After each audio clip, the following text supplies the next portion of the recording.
एक महत्त्वाची बातमी, अनिल अंबानी संबंधित मुंबई दिल्लीतील जागांवर ईडीचे छापे सुरू आहेत अशी माहिती सूत्रांनी दिली आहे। जवळपास 50 ठिकाणी छापेमारी सुरू असल्याची माहिती सूत्रांकडून कळते। तर काल अनिल अंबानी मुंबई पोलीस आयुक्तालयातही गेले होते।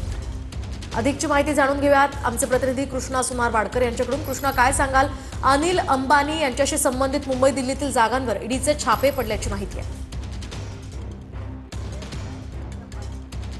मोहिनी, आपण पाहतो की सकाळपासून ईडीची ही छापेमारीची कारवाई जी आहे ती मुंबई त्याचबरोबर दिल्ली आणि अन्य काही ठिकाणी सुरू आहे। हे फोर्टमधलं अनिल अंबानी यांच्या कंपनीचं कार्यालय आहे रिलायन्स सेंटर्स, आणि इथेच त्या ईडीचे अधिकारी जे आहेत ते पोहोचलेले आहेत।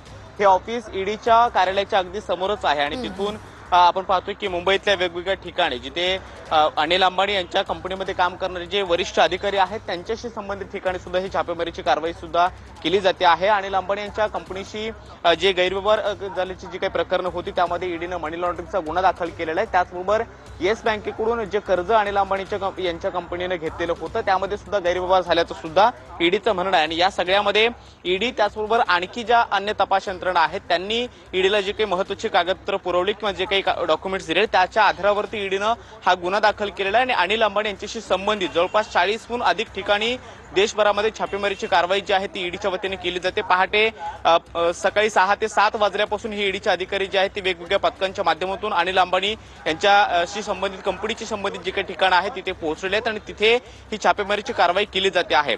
अनिल अंबानी यांच्या कंपनीच्या माध्यमातून जे कर्ज येस बँकेच्या माध्यमातून घेण्यात आलेलं होतं त्यामध्ये सुद्धा गैरव्यवहार करण्यात आला। बँकेच्या अधिकाऱ्यांना लाच म्हणून काही पैसे जे आहेत ते कर्ज मंजूर होण्याच्या आधी देण्यात आले। त्याचबरोबर कर्जाची फाईल मंजूर होण्याच्या आधी त्यांच्या कंपनीच्या खात्यावरती बँकेकडून पैसे जे आहेत ते वळते करण्यात आले आणि त्यानंतर त्यांनी वेगवेगळ्या कंपन्या ज्या आहेत स्वतःच्या त्यामध्ये हे सगळे पैसे वळवले, असा एक महत्त्वाचा आणि मोठा आरोप अनिल अंबानी यांच्या कंपन्यांवरती आहे। आणि त्याच माध्यमातून ईडीनं आता या तपासाला सुरुवात केलेली आहे। पहाटेपासून ईडीचं हे सर्च ऑपरेशन मुंबई त्याचबरोबर दिल्लीमध्ये सुद्धा सुरू आहे आणि मुंबईतलं बॅलेट पेअर मधलं हे रिलायन्स सेंटरचं जे कार्यालय आहे ते अनिल अंबानींच्या कंपनीचं कार्यालय आहे आणि तिथे ईडीचे अधिकारी जे आहेत ते पहाटेपासून सर्च ऑपरेशन करताना पाहायला मिळत आहेत। त्यामुळे किती तास हे सर्च ऑपरेशन चालतं आणि या सगळ्यामधून काय काय नेमके खुलासे होतात, जे गैरव्यवहार झालेले आहेत ज्या गैरव्यवहारांचा तपास ईडीच्या माध्यमातून केला जातो त्यातून काय नेमकी माहिती समोर येते हे देखील पाहणं महत्त्वाचं असणार आहे। मात्र अनिल अंबानी याच्या आधी सुद्धा ईडीच्या चौकशीला सामोरे गेलेले होते आणि आता पुन्हा एकदा त्यांच्यावरती त्यांच्याशी संबंधित